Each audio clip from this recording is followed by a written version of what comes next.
All right, good evening, everyone, and welcome to Green White Checkered TV.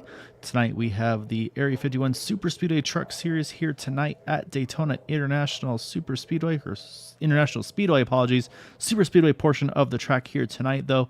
I say definitely a lot of people doing racing at Daytona recently with the 24 hours, but like I said, oval portion hopefully only in use this evening. So yeah, we are starting race number 5 of 12. So we just crossed the halfway point of the regular season, and then we'll basically kind of go right back through the schedule. So we're going to go Daytona, I believe, then Atlanta, followed by Talladega, and then iRacing Super Speedway will be their regular season finale before we get into that 4-race playoff. Tonight I will be covering the booth here for Maxwell Caldwell, a little bit under the weather here. So Maxwell, hope you are feeling better and get well soon, sir. And also very, very excited to bring back into the booth one of my buddies. That is Chris Matthews, new dad, was able to sneak away from the baby. Not even a month old here, Chris, but really, really happy to have you here tonight, and get to hop in the booth and hopefully in the future get you back in one of these trucks as well and have some fun with everybody. Oh, definitely. It's great to be back. Definitely been a little bit tired, some a little bit, but all for a good reason. And just been watching the broadcast all offline and seeing how good you guys have been doing lately. So happy to be here. Seeing the competition has definitely stepped up since I've been away, and definitely thoughts out to Maxwell Caldwell. Yeah, so knowing Maxwell, he'll be back in business pretty soon. I say because he works his voice pretty hard on these things. So yeah, so we don't want him to lose his voice because he's got to teach too. So I think priority's got to be to those kids. Even though I'm sure he's very popular amongst the broadcasters here. So as you see, one truck just finishing up their qualifying lap as we speak. But yeah, going into the points, don't have them pulled up here for the moment for you, but do know is Gabe Butler is not here this evening, unfortunately, dealing with some stuff. All is going well for Gabe, so don't worry about that. But say he's not here this evening. However, had a really good points buffer coming into tonight, so not too worried about that 88 truck. So the question, of course, then, Chris, is does that open up the door for any other drivers? Because right now I'm looking at the teams on Discord, and we've got a really split group of teams, if you will. Right now I'm only seeing about 3 in the Boot Knocker group on Discord. We got 3 in Closed Circuit, 3 in Roswell, and then Team Extreme sitting with 4 drivers and 4 in TW Motorsports as well. So got a handful of drivers organized with one another, but not the kind of the full house that you've seen before with some other teams. So might really even up the playing field on the team side of things. But the big story, of course, will be pit stops tonight. Since the new update, fuel mileage has really reduced in these trucks. These guys are going to be going from a 3-stop race to a 4-stop race, hearing around 16, 17 laps on a tank of fuel. So that's, I think, if they're being aggressive on it. So I would expect to see for sure 4 stops, which will open up a lot of potential pit strategy here as well. Oh, definitely. And since a lot of these guys aren't at full strength with their 4 or 5 car, 5 truck crews, if you lose one of your guys, it's just going to kind of mess up your whole flow. Trying to get 3 cars in tandem to get around the whole pack of cars. So, to kind of piggyback off what you were saying, the fact that we have four cautions, or not 4 cautions, but 4 pit stops. Everyone has to be very, very perfect now that we have 4 different times of doing this. So unless a caution happens, you might be a little bit behind the pack, and possibly you might even go a lap down. But that doesn't mean to say that you won't get lucky in the end. No, that's exactly it. It's all about kind of the just risk reward, and of course, yeah, getting the brakes at the right times as well. As it's one of those things. I mean, luck is definitely a part of racing, especially on the super speedway side. But you also have to put yourself in the right place at the right time. So you could have the best strategy, feel like you have the best truck, and make the best moves, and then something happens out of your control, or you feel like you kind of lucked into one. I mean, that's exactly how these things go here. You feel like you're in the perfect spot, and you wind up being a sitting duck if you get the wrong group of guys behind you lined up. So we'll see. It's gonna be fun to see. Looks like we had about 18 trucks put down a qualifying lap. A bunch of others going to start kind of based on their I rating, so they're going to kind of try to start a little further down the field here. And again, that might be some pit strategy, maybe some fueling, as well as saying, hey, we can save in the mid back of the pack here. As Daytona is a narrower track, so a little harder to go to that third lane like we see at Talladega pretty much week in, week out. So we'll have to wait and see, but we'll see. As right now, qualifying has just completed. So let's go ahead and pull up our starting grid for tonight's event. And you see there on your screen, Eric Laurie on pole position here tonight in the 071 truck. Next to him, we got Richard Sanchez. Matt Wagner, third position. He's been really good on the qualifying. He's been stepping up his super speedway qualifying game for sure. So keep an eye out for that at 11. Got Tom Dixon, Charles Johnson rounding out our top 5. And then I say just on cue there for Caitlin rooting on Ryan Decker there in 6th. Joshua Hanner, Michael Mayu, Mike Rimkus, and Austin Call our top 10. Then next you have Brad Slagle, Robert Jordan in the 12th position. Continuing down the order here, we have Josh Laston, Timmy Reed, Bud Steele, Jessica Childs, Dean Wilkinson, Brian Wang, Patrick Gruber, Seth Gruber lining up next, so that's going to be easy for Mom to spot them out in the list. Then you got Robert Rock, Jim Brooks, Gary Winters, Bob Fitzgerald, 23rd, 24th. But we're not yet done, Chris. Got a great car count here tonight. Truck count, I guess we should say. You got Rudy Doden, Todd Siebels, Adam Kilday, Randy Schweitzer, and Edwin Outlaw showing as our 29 starters here tonight. Yeah, very full field. I think we got 29, 30 something cars out there. And kind of to mention back on the qualifying, I know a little bit of a strategy for some people is that they might not want to start up front or qualify because of pit reasons where you might have your stall up in the front stall, and if you guys are kind of making your stops and stuff like that, you have to kind of combat with some of the traffic there. But if you're one of the first stalls because you're sitting in the back, you really don't have to deal with anybody. You could kind of almost sit on the middle line, maybe even sit on the inside line with how iRacing's technology works, with how you can kind of miss a little bit of the traffic if you need to. So sitting in the back is not always a bad thing here on these super speedways. Yeah, it's definitely a risk versus reward, because I mean sometimes we have seen before where there might be an incident that doesn't bring out a yellow but splits the pack up in two. So if you're in that back half of the field, then you're kind of in trouble. So that would be the biggest concern I have, is being in the back. But you're right, and the team part's a big one on that too, though, like you said, Chris. Because if you choose to start towards the back, or if let's say all your teammates line up pretty much or start all together there, you're going to be kind of stepping on each other's toes in the pit stalls. So it's nice sometimes to have a little bit of a gap in between yourself and the other trucks to kind of be like, okay, hey, I'm going to stagger left, I'm going to stagger right, I'm going to be in the middle, because I know exactly where your pit stall is in relation to mine. You don't have to worry about kind of driving through each other's pit boxes. So to me, that's, I think, an advantage of, like you said, some drivers starting up front, maybe some mid-pack, and then maybe some a little further on, just to have that little bit of wiggle room if you can. Oh, definitely. And it'd be very interesting to see how guys want to kind of line up to tonight with not their full strength field. So, you might have some guys immediately try to go to the front and trying to, kind of quote unquote bully the field by owning that bottom line and getting the pushes up. Or they might try to do the whole double stack thing where they have, one of their guys up top and then two guys pushing on the bottom. So it'll kind of force some strategy play with these guys now that they don't have their fourth or fifth truck. Yeah, like I said, the number's definitely a lot more even here tonight. So I'm still peeking around some of the chats, and yeah, it looks like I said, I think 4 is the biggest number. Oh, I'm sorry, actually, it looks like 5 now in Team Extreme's Discord. So it looks like they might have the numbers on the team side of things, but there's a couple with 4 drivers as well. So there's going to be a solid group of drivers here that are going to work together. And of course, there's the people that may not share Discords, but you get them together on track and they know one another, and it's one of those, like, there's no surprises there. So we'll see, though. Up front, it's going to be Eric Laurie leading the field, Richard Sanchez to his outside, Matt Wagner and Tom Dixon, as the green flag is out as Eric Laurie leads the field to the start finish line, and we are underway. 75 laps are scheduled distance here tonight. Oh, it looks like they got a good jump right now. If I'm looking at the cars up front, they're getting ready to be a 3x3 stack. And that we had that last car dip all the way to the bottom of that 00. So it looks like the bottom's going to get a good advantage on the start of the race. And we'll see see how long it takes before they go 3 wide. Yeah, right there you see right off the back of Eric Laurie was getting a great push from Matt Wagner. Usually you see the second lane make a big charge coming down the backstretch, but I think that just shows how tight Matt was onto the back of Eric Laurie, as he's now going to lead into turn number 3. And again, that shorter distance going to prevail through the turn. I don't think Matt's going to have enough to try to get to the top and maybe try to make his own move to get that lap lead.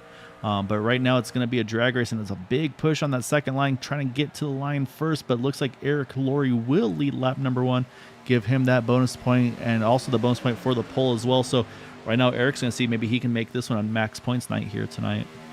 Definitely. You can kind of see that top line starting to form a little bit. They can kind of hold that energy together, even though they had about three cars now, or three trucks now, four, as they're pushing. And that outside line could definitely hold its own. It just takes for them to get a little bit more bunched up for them to really get a push going. As you see that 411 truck of Tom Dixon getting ready to get that good push and push, I think that is Richard Sanchez all the way up to the front. Yeah, they just got almost even there as they got into turn number 3. But again, that short distance always going to prevail. But what happens is the inside line, they got to kind of keep the wheel a little bit more wheel into it, and the outside line can open up the wheel, and that's the momentum shift you're seeing right now as Tom Dixon, or sorry, Richard Sanchez, Eric Laurie. I believe Richard may have led that lap. If he did, it was by the thousandths of a second. But you see, and there there he goes. He's going to clear his teammate there onto the inside line, so that's going to now allow Tom Dixon to have a chance to get to the front. And he has a very stout pusher behind him. I've been able to work with Ryan a little bit, watch Ryan work as well with my dad actually in a couple races, and he is a very, very strong pusher, and he is showing it right now. Oh, definitely. And you know, one of those Oh, things, contact! oh, he gets turned. Caution is out. Just was not quite clear. We'll go back, take a closer look, but we've got a number of trucks involved in this one through 3 and 4. As you can see, still the 74 loop run. He's got a couple up top. And so far, Chris, you mentioned maybe being up top or in the back would be the safer place to be. And so far, that has proven correct here tonight. But yeah, unfortunately, a number of drivers caught up in this one here. You still see a few trying to get rolling once more. But let's go back and take a look at, I'm not sure if maybe it was a bump that kind of pushed that truck down, or maybe he felt like he was clear and the momentum just kind of shifted. But we're going to go and take one more look here because it was right as I believe it was Ryan Decker was working on trying to push that 411 of Tom Dixon clear. I think that's where the contact really occurred. So we'll try to find a better angle here. See if we can get a good look at this. Yeah, I think it was just a little bit of the energy shift of once you're on that outside line, you kind of get pushed a little bit forward. You want to get down to that bottom line as quick as possible.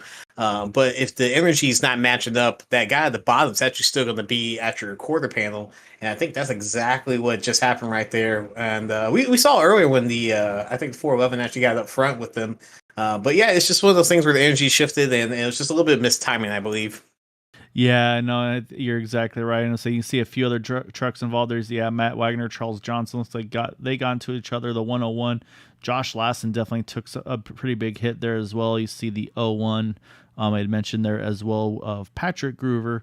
So new number of trucks with some pretty solid shots there. And then, of course, just the kind of, the stack up there. And just the very end, you see that 80 truck, Rudy Doden, looked like he was going to be good. And he gets into the back of that 411 as well. So we are under yellow. Pit stops have begun. Eric Laurie, unfortunately, starting on pole, might have to go with we'll see. Actually, looks like no, he's going to serve that damage manually or serve that damage repair manually.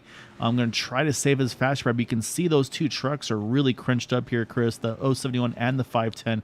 Both those noses are kind of center punched here. So if they can hold the draft, they should be okay. But the concern, of course, is going to be if they are in leading a pack.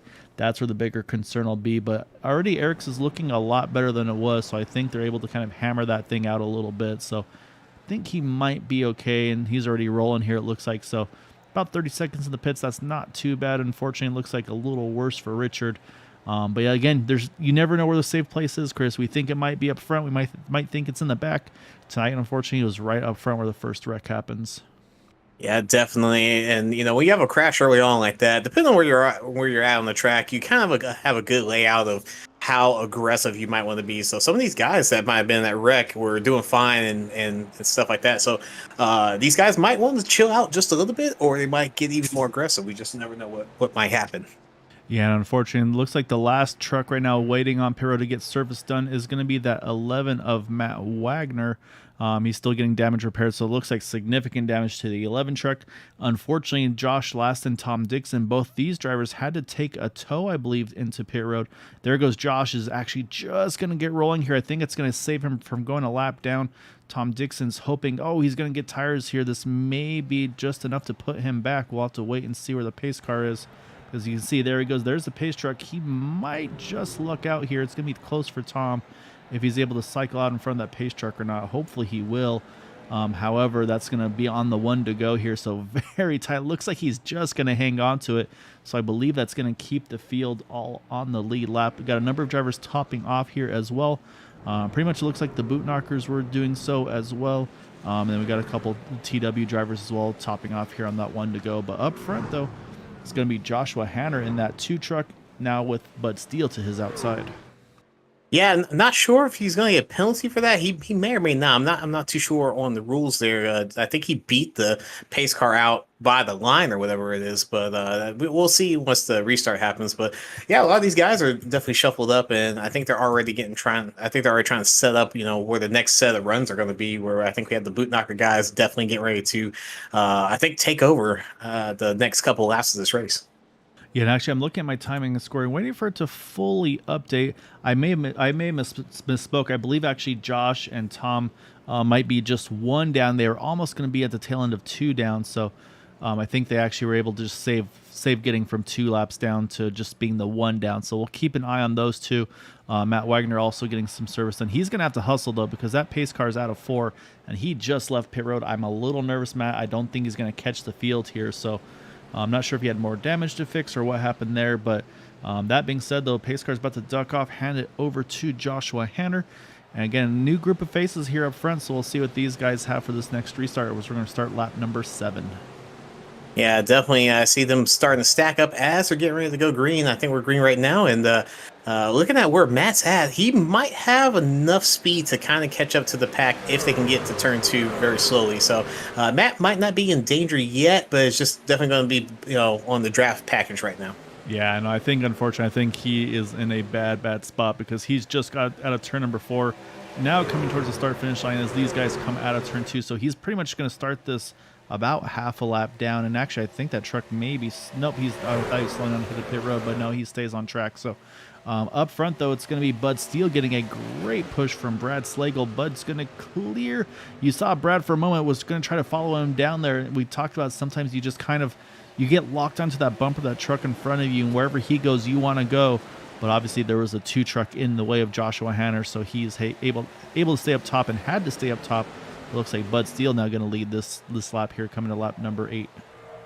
Yeah, it's definitely difficult when you're not at front as often, but when you get pushed from the outside and you try to get that inside line, you do have to anticipate that the inside line has way more speed than how you got pushed around them. So that 2 car did definitely a good job of kind of backing up and letting the 10 kind of come to him. As we see the 2 go up on the outside, now they're going 3 wide. Now they're really going to have to figure this one out. Yeah, Hanner had a good momentum. He decided he wanted to jump up top. The 052 had other ideas, said, no, I want to be in the front.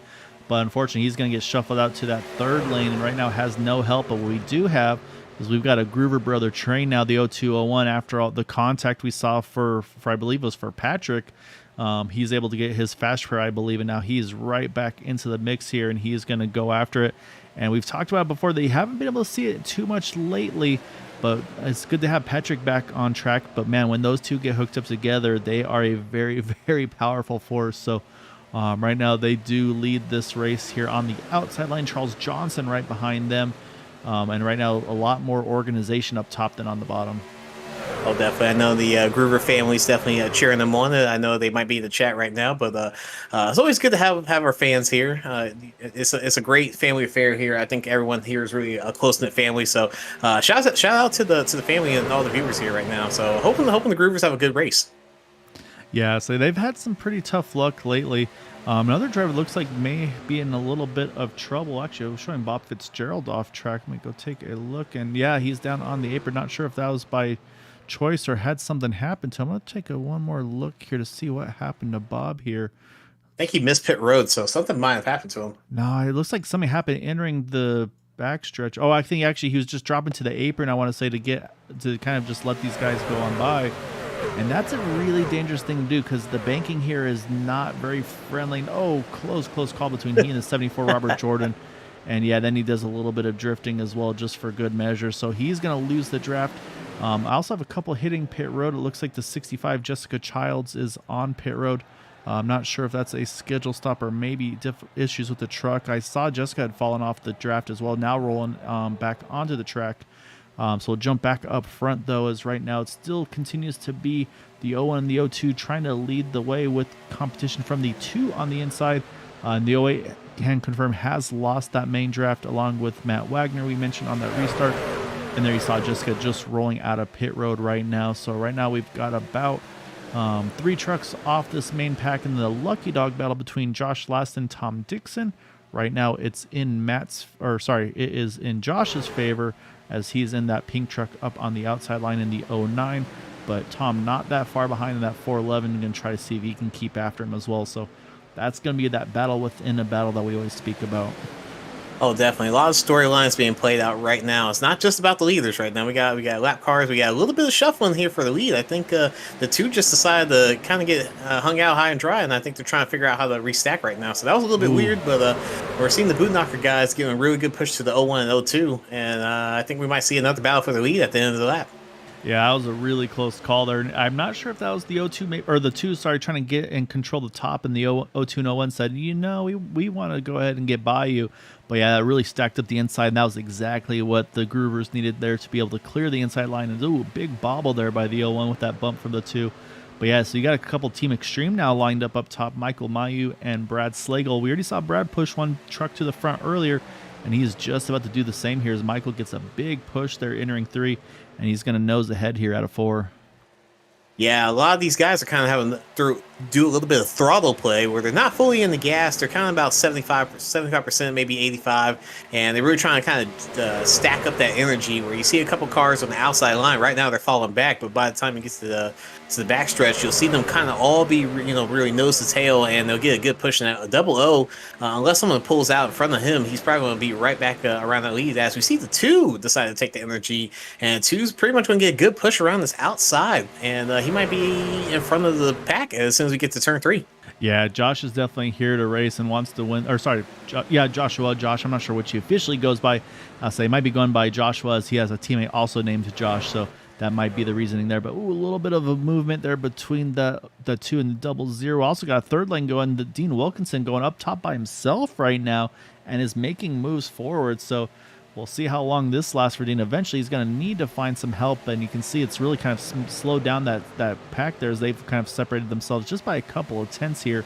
But yeah, right now that kind of shook things up there. Yeah, there goes Dean, sneaks back into that second lane. But Dean's showing that he's ready to make that third lane happen in that number 55 Generac F-150. And then also these leaders are about to come up. And Matt Wagner mentioned he missed the on that restart, just too far back, lost the draft. He's about to get put a lap down, which is going to put him right in that mix with Josh Last and Tom Dixon. So he's going to, I assume we're going to see Matt probably run up against the wall here and then hope that draft is going to pull him right back into it. And the other thing I thought about was, I will take a look at his truck. It looks fairly clean. I'm wondering, I was going to say, I think he may have taken that fast repair, decided after the pit stop, said, you know what, it's going to be worth it. And actually, no, Matt's going to drop to the apron here. I'm a little nervous about this because he's going to have to give up a lot of speed to try to hold that down on the bottom. So he's going to lose that main draft because, again, it's that the the banking is just so much flatter there on the apron. But it looks like he was able to get merged up there in a good spot. So he's going to fall out of the lucky dog spot for the moment, but he'll be able to regroup and have a chance back at it here. So right now on 15 of 75, Chris, and yeah, that 2 truck though, he's definitely trying to keep this a fight though between those 2 Groover brothers on the inside. Yeah, definitely respectful racing by some of the lap down cars like Matt, just trying to get down to the apron. It's definitely tricky when you try to go lower than staying up high. If you're staying up next to the wall, sometimes just depending on how the race is. As we see, a big bobble out the I think that was the O2, but some of the guys that go lap down, they try to stay up high, and then with the cars racing as tight as they are, and Daytona being as tight as it is in the turns, you might actually cause accidents. So good job on these guys trying to get down to the apron and then kind of bleed off their speed to let them come back up. Yeah, and that's what you'll see a lot of times too, is you'll see somebody on the inside line see like, oh, hey, there's a driver in the apron, he's trying to get back up. And they'll go ahead and they'll kind of move up to that second or third lane to give that driver on the inside some room. As you see, the O2 clears the 2 clears the O2 and the O1, and that lines those Team Extreme trucks back up once again. But again, watching for Josh Lassen here, he is teammates with that 2 truck. So if those 2 trucks can get hooked up together, I wouldn't be surprised to see them try to make a move and try to see maybe they can get Josh Lassen his lap back the old-fashioned way. But you saw right there the 0-2, he saw an opening in front of that 0-0, and he's jumped up in front, and he's going to try to push himself back to the front, and does so with great success. And look at that, actually cleared both of them in front of that too. Yeah, I think somewhere in the middle of that bottom line, there's just a little bit of energy conversion. Doesn't seem like there's a lot of pushing going on. Might be some injured cars that are just not able to catch all the way up to the bumper, but it seems like there's just a little bit of pockets that are going on the bottom line that are allowing these big runs on the outside. So something to think about for anyone that's just trying to get up to the front. They might not need to be on the bottom. Yeah, and here's those teammates I just talked about. They finally got together. That's Joshua Hanner in the 2, Josh Lassen in an 09. They have gotten hooked up together here. So watch for Josh to push Joshua. Again, the 09, though, he's trying to get his lap back. So right now he is just in front of Tom Dixon. That's his competition for that lucky dog. So what these guys would love to see happen is if that 09 could clear the 2 or the 02, put himself ahead of the leaders, be the tail end of the lead lap. Even Tom Dixon, if he could do the same, he'd be loving that as well. And that would give them an opportunity to kind of get that lap back and not have to worry about a wave around, as they would already be ahead of the leaders. Of course, that's going to rely on a timely caution, but right now, though, again, last put it around lap number 4. We're approaching lap number 18, coming to 19 this time by. Been here again about 17 laps on fuel, Chris, so I would suspect that means probably around about 4 or 5 laps, somewhere in that range. I think, whoa, you see right there, Bud Steele had to go down to the apron. I don't think that was a decided pit stop. I think he got forced down onto the apron there and said, you know what, I'm just going to make a pit stop out of this, because if I don't, we're going to all wreck. So I think this is an unscheduled stop for that 10 truck, unfortunately, as I think is also just really good wreck avoidance there by Bud. Yeah, definitely a smart move to do that, instead of just pushing the issue, if that was the case. But you can already see the Team Extreme guys already lined up for their pit stalls right now. They're kind of already on that bottom line. So whenever they decide to pull out, once we get this kind of lined up situation get under control, a lot of these guys are probably going to start figuring out how they want to get down to the pits. And obviously, like, the first guy needs to, either determine where he's going to go, or he's going to go all the way straight to the bottom. So we're getting ready to see some pit stops here. It's going to get a little dicey, I think, with these guys still racing 2x2, and they might run out of fuel. So these guys have to kind of have to figure things out here. Yeah, and that's the next thing, Chris, is those trucks up top. At some point, they're going to need to find an opening down onto the inside line. So that's going to be really, really critical for them as well, to just be able to get down to the inside line, to be able to hit pit road, because like you said, the inside line, they're not obligated to move out of the way, and they're actually going to get a nice little tow right here off of Bob Fitzgerald. You see Bobby's going to drop down to the apron there as well, like we saw Matt Wagner do earlier. But again, the part I get nervous about is that apron. You have to really wheel that truck down, because it's just going to want to slide up the track. But you see Bob does a great job, and unfortunately he's going to cost himself extra time just out of respect and to make sure he doesn't affect the outcome of these guys' race. And yeah, these guys continue on. So that's kind of telling me right now that Bud Steele situation was not a planned pit stop. Edwin Outlaw, he's going to hit pit road here in the 12, as is the 08 of Bob Fitzgerald. Up front, though, leaders continue to stay out here. Yeah, looking at the field right now, I think some of the lap down cars are actually getting ready to make their life a little bit easier for these guys, where I see Matt all the way up top, because I don't think he needs to pit anytime soon. So some of these guys are definitely setting themselves up to not have any big accidents. But I've seen it before, where the bottom line still has enough fuel, and they'll bully the guys on the top side so they can't come in. So it definitely messes up a little bit of the lines. As we see the 2 car get directly inside and take the lead again. Yeah, that was a paper thin margin. There goes Seth. He jumps right back up top. I say these guys are, it doesn't matter if they're on lap 21, lap 75. I think these guys are pretty much planning. They want to be up front the whole way here if they can. So Ken mentioned for Bud Steele, he has got some help, I believe, now in that 10 car. Yeah, he's locked on with the 65 of Jessica Child. So definitely limiting some of his time loss. That's important for him here. I have that suspicion that, contact in the back, caution's going to come out here. The 09 was involved there, the 052, and that is going to be a break for, a couple more drivers caught up in that one as well. Just didn't get woed up in time, but unfortunately, big hits for Josh Lassen. Actually, looks like he's actually went straight to the pits, had to take a tow here, and I think that might be night over for Josh on that one.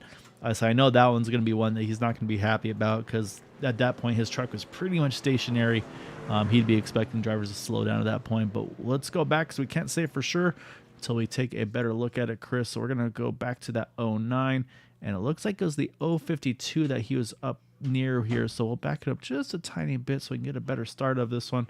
So it looks like, let's see, let's try to get a better angle of this one, because right now it's going to be hard to see, because I say whenever you get on the back stretch, you don't get the best of angles here. You see the 09 up top, you see the 052 in the middle, and it looks like they just kind of met in the middle there to me, Chris. One came up a little bit, one came down a little bit, and unfortunately they both meet up in the wall, and you see the 09 Heat gets involved, the 052 involved. I think otherwise, though, for the moment, it seems like, okay, we're going to get through this fairly unscathed.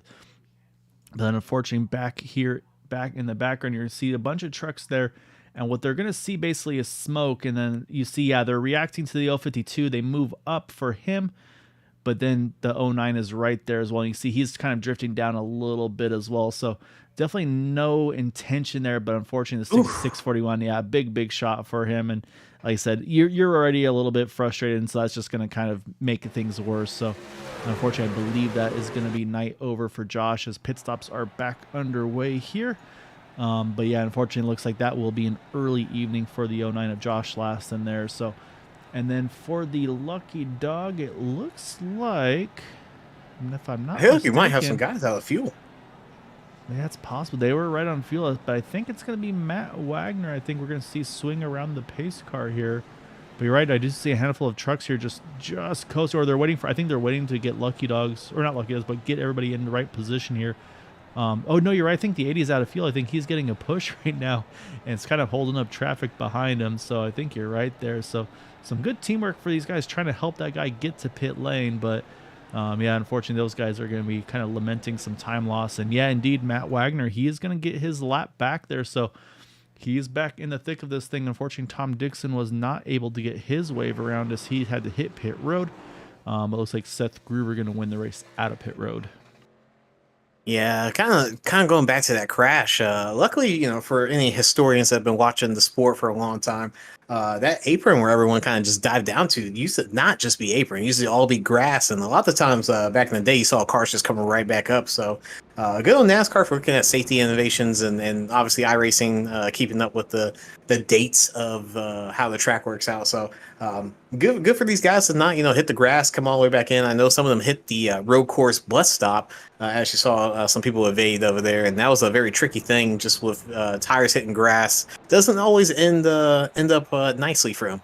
Yeah, so the grass, the curbs, I say there's a lot of things that these trucks don't like to run into or get caught up in the air with. So yeah, that's always the danger too, Chris, where I'm gonna avoid the wreck, and then you go somewhere that maybe you don't normally go, and then all of a sudden your truck lifts up in the air, and you're thinking this wasn't the best idea.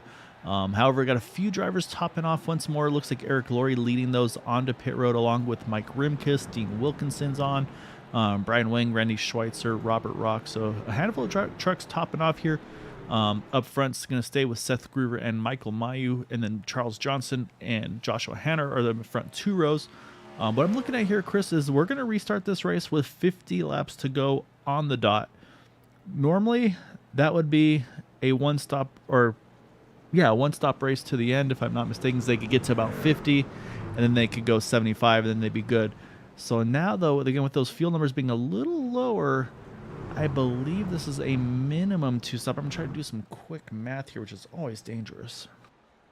Yeah, quick math is definitely always dangerous, but I'm looking at this kind of as a safe driver strategy, where I don't necessarily want to be up front running and using all my gas, at least for this stop. Maybe I want to just kind of sit in the back and figure out what's going on with the wrecks. We got a couple anomalies, I would say. Not your usual pushing to pass and get wrecked type of situations. So if I was a betting man, I would definitely want to sit in the back and kind of just cruise till we get to that last potential pit stop. But you definitely got to crunch the numbers, because we're in a very weird spot with 17, 18 laps of fuel. But obviously it depends on how hard you run and how the draft package is working right now. So a little bit weird situation, but everyone's gonna have to do their kind of thinking cap and put their calculator to work. Yeah, and I just did the quick numbers, and yeah, so if they can go 17 laps per tank, they can make it on 2 more stops. So they're going to need to try to make this a 2-stop. You see the 01 trying to get lined up here to make sure he's good to go. A little bit of confusion as to who is where on this restart. But up front, it's going to be Seth Groover, Michael Mayu, no questions there. Charles Johnson and the 2 of Joshua Hanner. as they get going here. But yeah, a lot of split up in the field here. We're gonna be have to watch this group on back because there's a big separation here from Rudy Doden. You can see they're kind of already about a second off of that group in front. So a lot of separation here. These guys are going to have to try to hustle back up there to get to the field because they do not want to lose that draft. And I think they'll be just close enough to make it happen. But Matt Wagner, though, he's going to be in a tight spot, I think, as well. But yeah, so I think fuel save, though, maybe I wouldn't say the name of the game. So I feel like 17 laps is definitely doable by pretty much every driver, even if they go aggressive. But that does take away, though, any pit window because it's pretty much going to be run this thing dry and then hit pit road. Yeah, as we see these guys get back to green, they're already trying to kind of shift and shuffle. I see a little bit. Oh man, a little bit rough right there, and not sure who's trying to lead this race right now. These guys kind of play it safe, but you're seeing the pack kind of spread out right now. We're going to see a big run here, probably by the end of the lap, with how spread out everyone's going to be, and I think that outside line is just going to keep prevailing as it has been this whole night. Yeah, so far it definitely seems like the second lane has been where to go, but Charles Johnson, though, he was able to, like I said, use that outside line, get to the front, and he does have a really good pusher behind him in that 0-2. And also, big shout out to Richard Sanchez in that 510, that Jasper truck on the inside. That truck still is lingering damage from that first incident, but he is able to hold a draft, and he's sitting right in that top 5.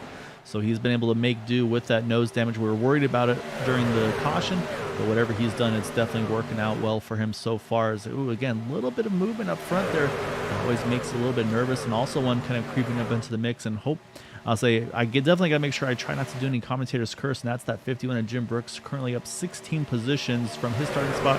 Seth Gruber up 17 positions from his starting spot. So those guys it doesn't really matter where they start. You'll find your way to the front one way or the other. But man, up front, though, that 00 was walking around the backstretch there with that big push from the 2. Yeah, that 2 car has definitely been, I would say, the MVP of this race, where he's been able to push, he's been able to lead, he's been able to pretty much do whatever he really feels like this race. And big move. Yeah, definitely shout out to the 51 there. And looking at how the race has kind of been playing out. You see a lot of guys just snaking down the field, but no one's really pushing their bumpers. It's just kind of people just trying to follow, and they're making a lot of late moves. As we see the 9 get right back to the front, and a little bit of a check-up's going to happen. Yeah, and so what happened there was actually the 9 and the 0-2 are both able to jump in front of that 2 of Joshua Hanner. So they both made that big move. They knew they were clear. They said, yep, we're going back up. We're going to the front. Oh, again, the 9, a little bobble there from the push. And that's another thing for these trucks, Chris, is you can't just basically go full send and just, no matter how fast you are, you can't just shove them in the bumper because that's just going to wreck that truck. So what you have to do is either kind of lift the throttle a little bit, or a lot of times you'll see these drivers roll the brake while staying full throttle in order to try to get that push from that second truck. You see the 01, he's trying to jump up top here. He wants to get to his brother here.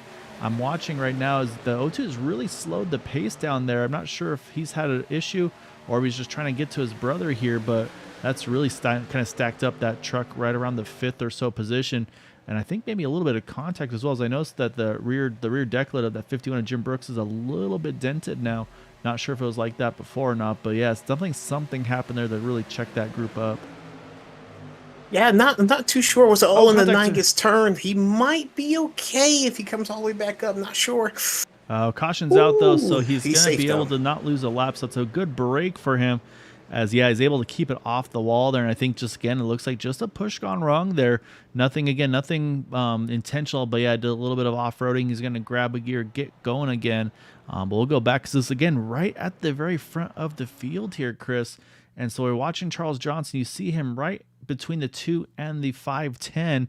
So you can't even see the 510's really numbers now due to that damage, but you'll see right here. And I think, you see right there. So this is a perfect example here, Chris. You can see that a little bit now off center. That's actually what sent that 9 truck around. I think those pushes actually got him out of line.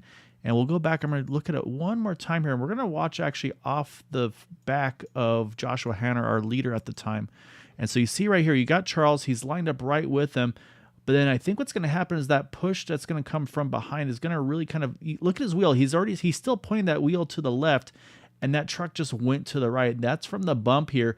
And so then he's trying to get back in line, and the 510 just kind of gets into the left rear, and around Charles goes. So there was no intent or anything on that one, Chris. It was just I think it was one of those I think those three trucks were all kind of lined up together, one pushing the other one, and unfortunately, more often than not, the middle truck winds up being the victim on those. That's why a lot of times you'll hear these drivers literally say, "Don't push the pusher," and I think that's the reason why is these trucks just don't really line up that well in those situations. So that being said, pit stops happening once more. Josh Hanner bringing the field to the pit stops. And I believe Lucky Dog this time around is going to go has already gone, and I think done and gone. I believe it may be Jessica Childs, as Jessica now will be back onto the lead lap. I'm also watching Bob Fitzgerald staying out, I believe, so maybe going to try to get his wave around manually. So I believe this is going to put us back to about 25 or 26 trucks on the lead lap, if I'm not mistaken. I'll have to double check their timing and scoring once it updates here. But yeah, right now though, Matt Wagner though, actually he's going to win the race. Actually, no, he drove through pit road here. I think he just wanted to kind of loop around here and then pit the second time by. So I think some strategy calls going on by that 11 as well. Yeah, definitely. And Charles Johnson, probably the luckiest driver I've seen get spun out from the lead and not hit anything going into turn 3, because there was a lot of real estate there, and he still almost hit the wall. So definitely a good lucky drive for him through the grass. And looking at the field, I know Jessica got her lap back. That's not always a bad thing, to kind of just be a lap down up until to the end of the race, because you're just kind of just trying to save your race at that point. So a lot of the wrecks have been happening have all been pretty much up front within the first five or six cars. So it might be a good time to kind of just sit in the back and continue doing your thing up until it's time to actually race for the win. Yeah, I'm actually watching Matt Wagner once again. He's actually letting people by here. So I'm a little confused, honestly, what's going on right now. Because right now I'm actually showing Joshua Hanner and Ryan Decker now back to the front. So we'll see if Matt. I'm expecting to see the 11 truck hit pit road this time, unless maybe those two are able to beat him out of pit road. It actually looks like also Bob Fitzgerald is going to indeed hit pit road.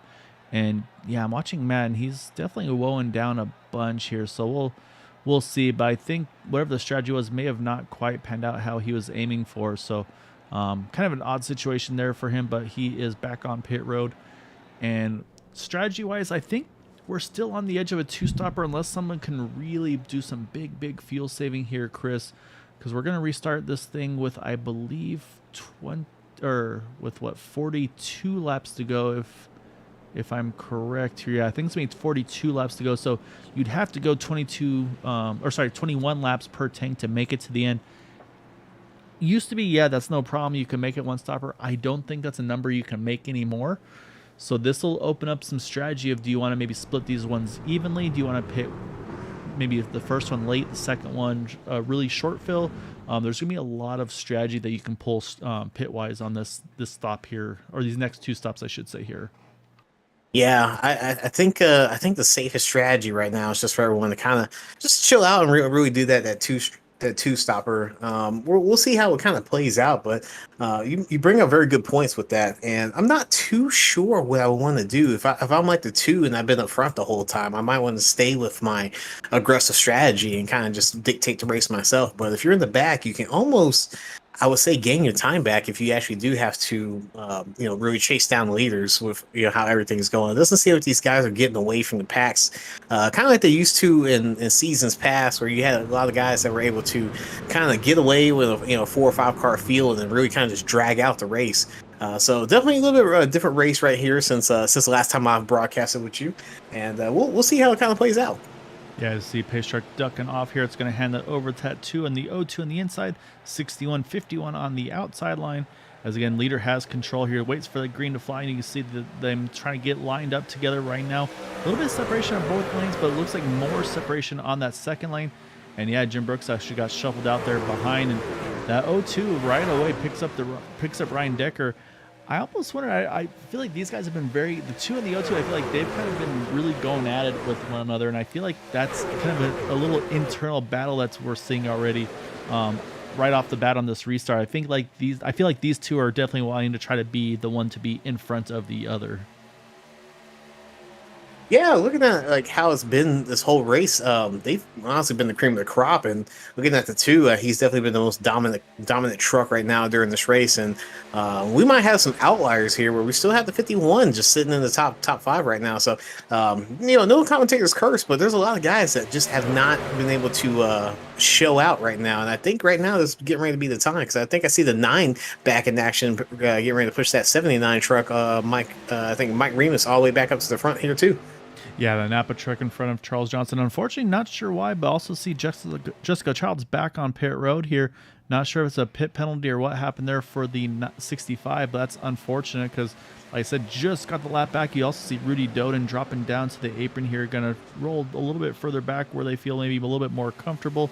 And based on pit stop time here, Matt, I'm kind of getting the vibe of a pit penalty for the 65. Sometimes it might be a speeding on the exit, or it might be a passing on pit entry. A lot of those times, let's say they've been trying to be a little bit more lenient on those, depending on if it was a situation of a driver not catching up or things of that nature. But unfortunately, what that means is just got the lap back, and unfortunately going right back a lap down right afterwards. So just not been the night so far for that 65 truck. However, back up front though, the 2, the 02, the 00, the 61, let's say they're still going back at it here, as you saw the 00 jump back up top, getting pushed from the 02. See if they can get them back by the number 2.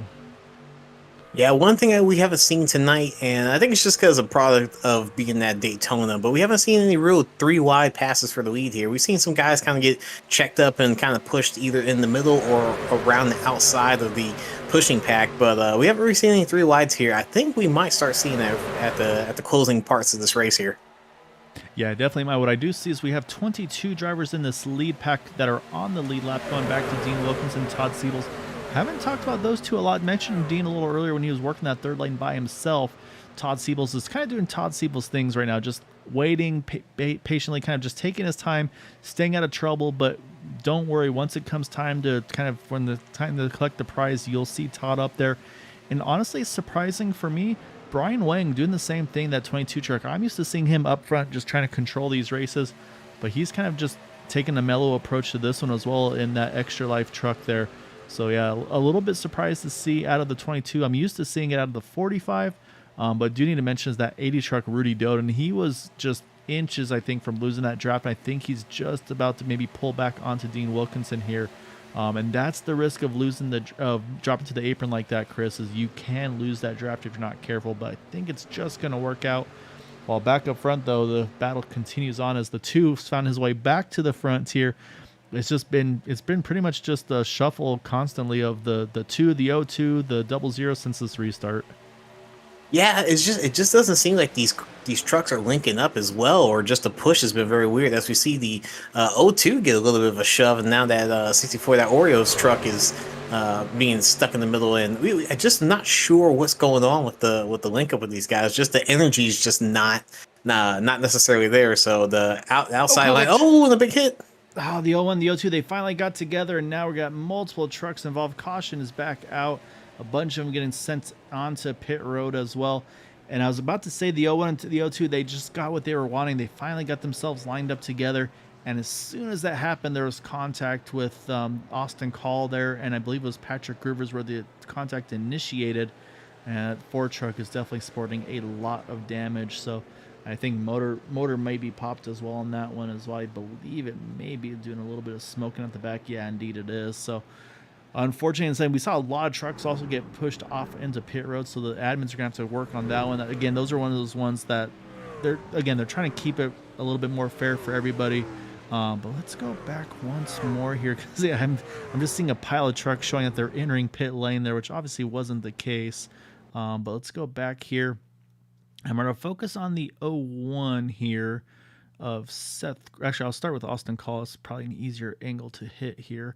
And so you'll see the 01 there in that Reese's, or sorry, the 64 in the Reese's truck, the 01, the 02, and a little bit of netcode. Actually, it's the 02 that initially comes down. I'm not sure if I think there's some netcode, but that was the initial contact. I think Jim Brooks got a little bit of nose damage, but then again, just trucks in the wrong place, wrong time. Bud Steele gets hit in the door there in the 10, I think hangs on to it. Mike Rimkus gets a piece as well. So just this has been an eventful, and actually no, there's Bud actually almost had it saved, but then he goes for a little bit of a ride. But then look at all these trucks though winding up having to kind of just go through the grass here. I'm trying to zoom out to pick up a couple of them, but I'm always picking the wrong trucks there. There we go. You got the '01, the '52, the '74 down through the grass as well. So yeah, it's been eventful here so far, Chris. We'll go back live once more as it looks like I believe Patrick here is going to wave back onto track. I think he's trying to stay on the lead lap, if I'm not mistaken. From Joshua Hanner on back, though these guys went ahead and looks like did a quick fuel stop out of these guys up front. And that's just going to bring the calculator back in here, Chris, because now we're down to 35 to go. I think it's going to be 34 to go on this restart.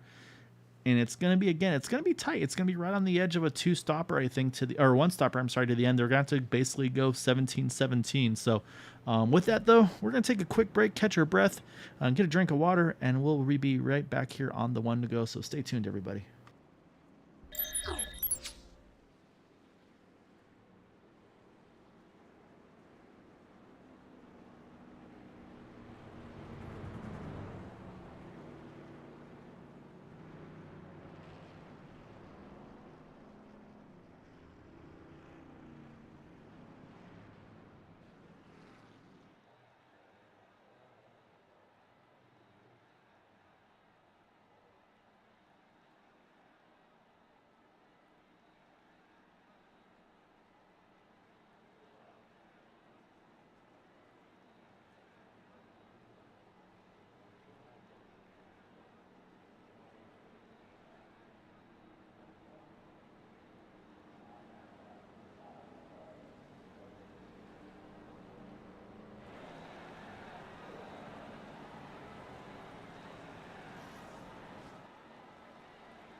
All right, you see lights are off of the pace truck. Number of drivers, oh, well, everybody, I should say, pitted this time. A number of drivers, though, went ahead and topped off on the one to go as well, because it is exactly what we said, Chris. Going to restart with 34 to go, which means they need to at least go 17 laps per tank to make it to the end. I think it's a number that's definitely going to be doable, but there might be a little bit of fuel save going on. We did have a handful of drivers top off, starting off with Eric Laurie and Brian Wang, so they'll have a little bit more to play with than the other guys. Can also mention Tom Dixon back on the lead lap, got the wave around in that 411.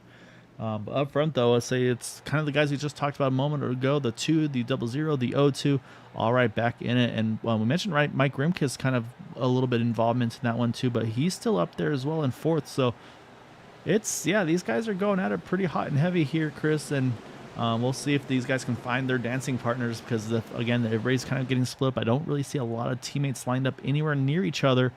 I was waiting for that green flag to fly, and now they are down and away. 34 to go here. Still Joshua Hanner, Michael Mayu, our front row. Yeah, and I was seeing a couple guys that we haven't seen in a while up front. The 11 seemed to have gotten his laps back, and he's sitting right around 7th place. So good job on Matt for kind of battling back through all the adversity right there. And we see the outside line just drifting back ever so slightly. I think they're trying to set this up single file. I think this actually wants to be a fuel run, so we might see some guys not be as aggressive. Hopefully, not as aggressive as it has been this race. As you say I think I just jinxed myself. So. Yeah, if it was me, I definitely want to be single file and kind of just run out these last couple fuel runs right now. So, shout outs to the guys that are trying to be try to be safe. Yeah, so it's definitely gonna be a mixed bag. We're gonna see some drivers, I think, kind of back you down, just try to run the fuel number. Other guys are just gonna say, hey, you know what? I think there's gonna be a yellow between now and then, so I'm just gonna send it. And say we have seen no shortage of send from the 02, the 01, the the double zero. Now look, oh, contact again. Oh no, we're going to have more contact. Yellow back out again. And we just mentioned some of these drivers got back up into the thick of it and only to get wrecked once more. Oh my goodness, this has been a tough one. We'll go back and we'll take a look. We have a few drivers doing a little bit of off-road in there. But yeah, caution back out here. Now there's no question of fuel mileage. Everybody's going to be good to go on one stop. But man, I don't know if it's because it's a night race or what, if the full moon's out, Chris, but this has been a wild one here tonight. Or that Yeah, or they missed Maxwell maybe. Yeah, I think that's what it is. I'm not sure what's been going on. It just seems like a little bit of net code, but obviously the intent's kind of been there a little bit with some of these wrecks where these guys just been running a little too close to really I guess risk it. Like just how close they've been running to get these pushes and stuff like that. I think they're really just a little over aggressive, and they might just need to think about how far they want to push next time. So And it looks not too sure. I don't know. Well, that one went back this time and saying this one looks like the double zero just got a little off center there. You see the two, you see the double zero, and I don't. Again, there's no intent here. I think just you'll see right here. Actually, they both again. Just one kind of comes up a little bit, one comes down a little bit. They meet in the middle, and I mean, look at this though. We'll watch actually off the back of Seth Groover's truck because he's gonna see just a nice C part behind him where just it feels like everybody else is involved here because I've yet to see a truck kind of stay pointed in the right direction through all this. But man, I mean, yeah, look at the back of this. It looks like Matt Wagner's the first one to actually kind of get a gear and get going again, but he's got damage. Brian Wing, though, I think he's gonna be one. I'm gonna go back. We're gonna watch this from Brian Wing's point of view because he does some drifting, he does some off-roading, and I think he gets through this one. So we're actually gonna hop on board and we're just gonna listen to him avoid this one.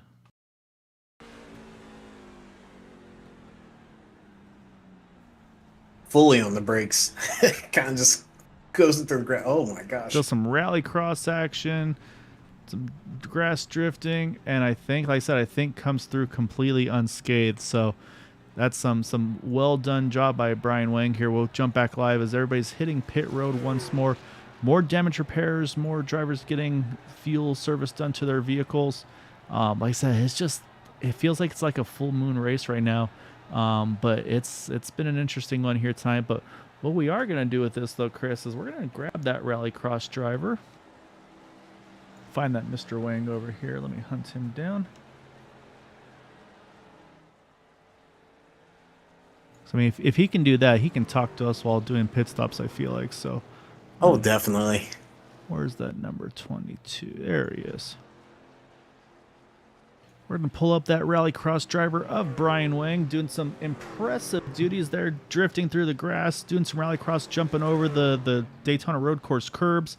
But keep that truck in one piece there because there weren't very many trucks that got through that unscathed, Brian. But man, it's the first night race we've done this season. I mean, do you think that's what it is? Is it a full moon out there? I know it's still kind of sunset, but I mean, this has been intense. I know you've been kind of cruising, but it looks like that might be the right call tonight.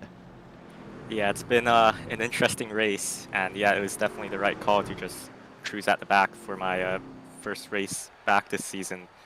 And yeah, that going through the grass I did on like the first wreck as well to avoid it.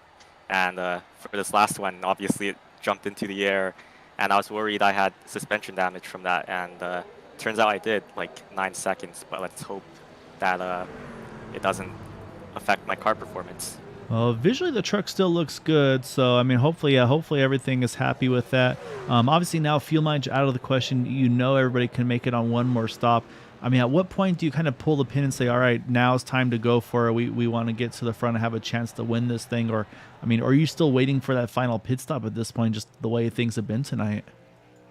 Yeah, I think you gotta wait for the final pit stop. It's probably the safest way to pass all of the cars is during the pit cycle.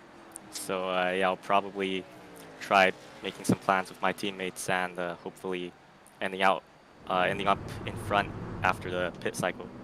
All right, well, we'll Yeah. get you back to those pit stops. Oh, sorry, go ahead, Chris. I'm sorry. I was gonna say, yeah, I think that 9 seconds might have been from a diaper change that you had to take, but seems like you've been turning more right than left on this race, just with everything that's going on. But you know, good luck to you and good luck to the rest of the race that you're gonna have. Thank you. Yeah, he's definitely been having some moments there. Saying apparently, yeah, like I said, second time going through the grass to avoid some incidents. So up front, it wouldn't be any other way here, Chris. But we're gonna have the O2 lined up. They've been going tooth and nail together. They're gonna line up side by side. You've got some teammates behind them in row 2. You got Jim Brooks and Bud Steele lined up together. Matt Wagner, he's back in the mix. I think took a faster pair, so he's got what he's got to the end. Got a couple Team Extreme lined up there in the inside line, the 052, the 00, and the 411s back into this one. And then we got a couple we haven't talked about. Gary Winters, Rudy Doden, they're in the mix here. Some teammates there as well.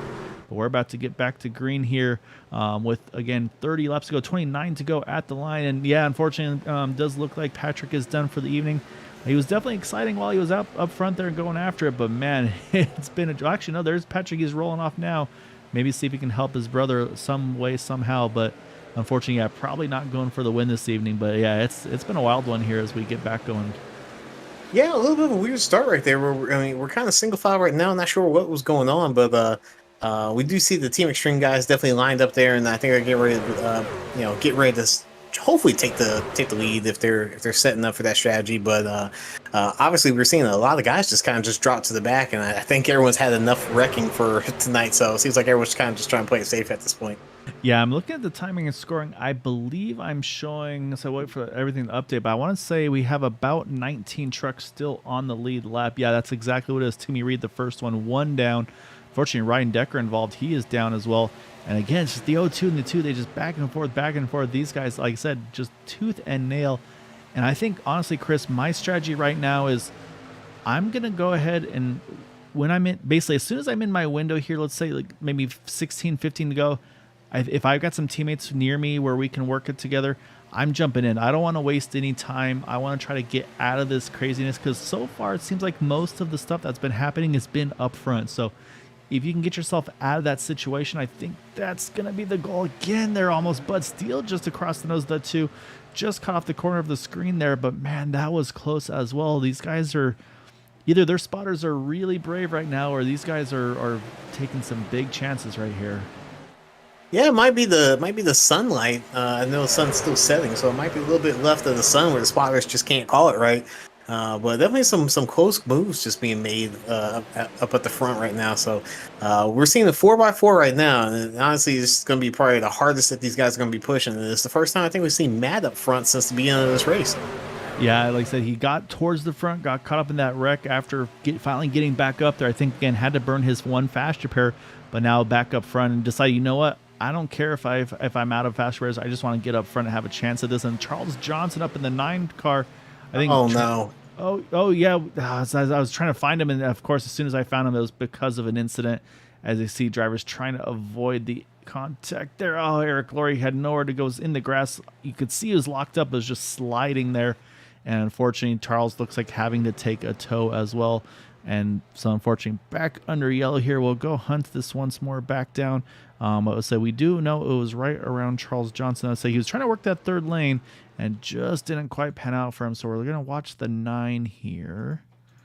There he is. And so he's to the outside there, trying to catch the truck to his outside. I think that's the 052. Yeah, Brad Slagle. And all looks good for the moment. Until, yeah, Brad just drifts up a tiny bit, catches the left rear of Charles, and at that point, Charles is just along for the ride. You see also, actually, catches Jim as well there, and he catches a second shot. And I say, it looks like that second shot keeps him up. No, I was say keeps him off the wall, but does not. You see 78 gets a little bit of a piece. The 510, I think the C's may have just parted for Richard Sanchez. I think Todd Siebel's got a piece of that as well, though.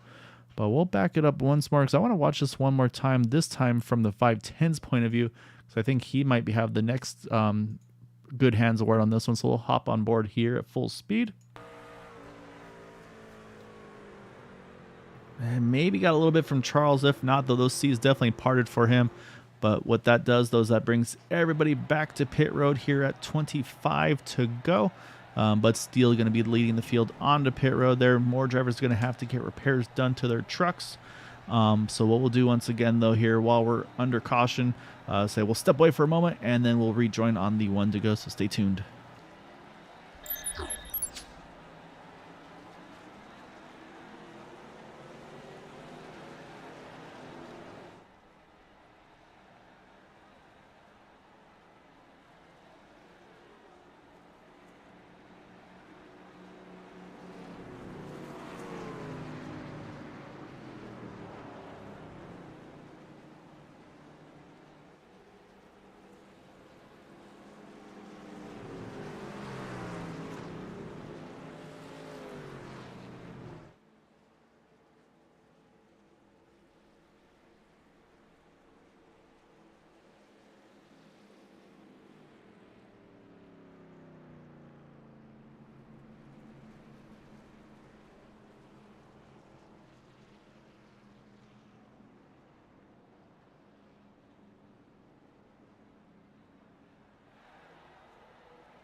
All right, we are back. Lights are off of the pace truck.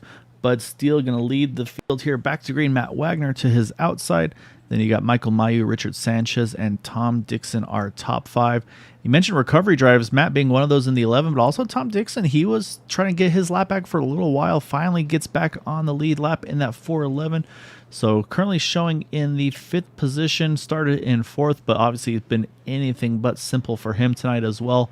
Also the 64 Austin Call right back in the mix in that Oreos truck. And then, yeah, you see a number of these guys starting to creep back up. But the big change, though, is, again, it wouldn't be anything if it wasn't them right back together.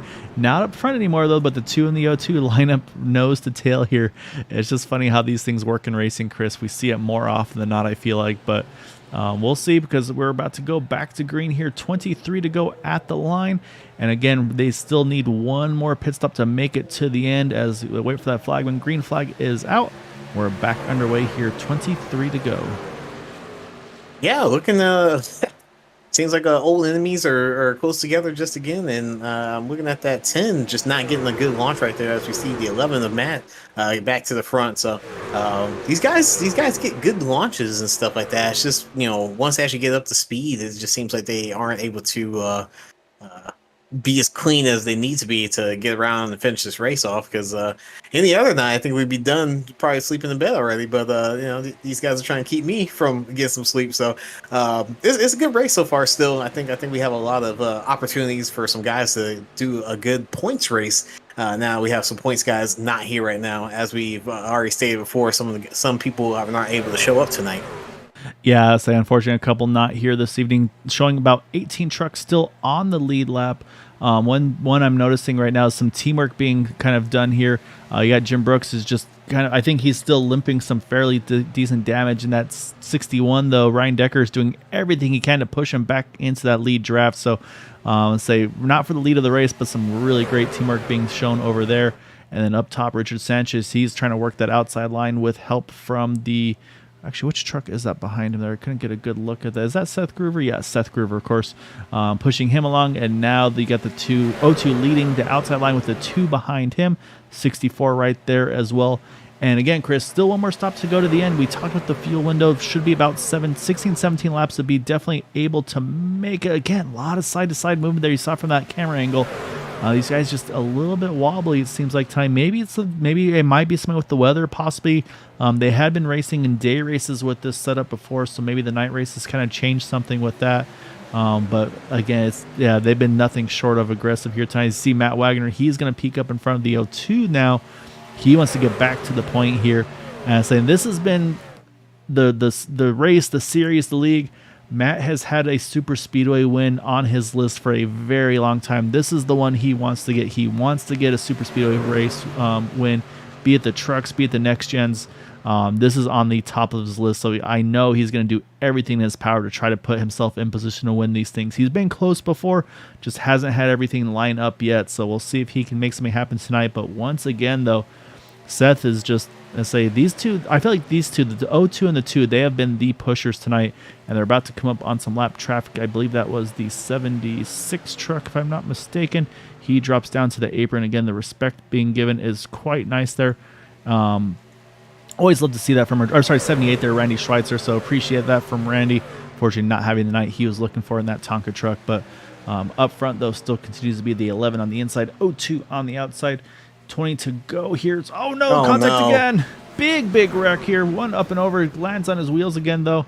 And man, it's just big caution here, and you see the O2 trying to get back around. We'll go back. We'll take a look. I think Matt was one of the few able to get through unscathed, but this has just been wild tonight here. Number of trucks once again involved here, and this has been a tough one tonight.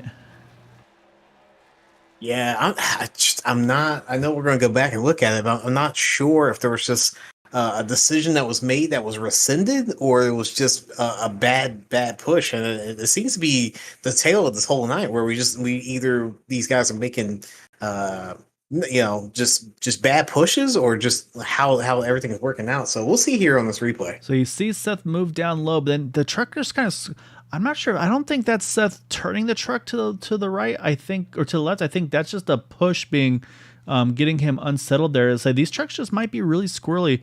I'm going to try to take a better look. We'll look off the back of the 2 truck of Joshua Hanner here on the roof. And we'll I thought see he was going for the lead. I thought he was trying to make a move to the bottom here.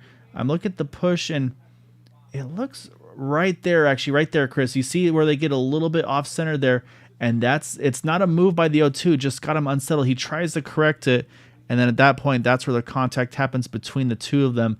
And just, yeah, either just too aggressive a push, or I'm not sure, but oh my goodness, that 510 went up on 2 wheels there. Bud Steele maybe gets through okay. I'm not 100% sure.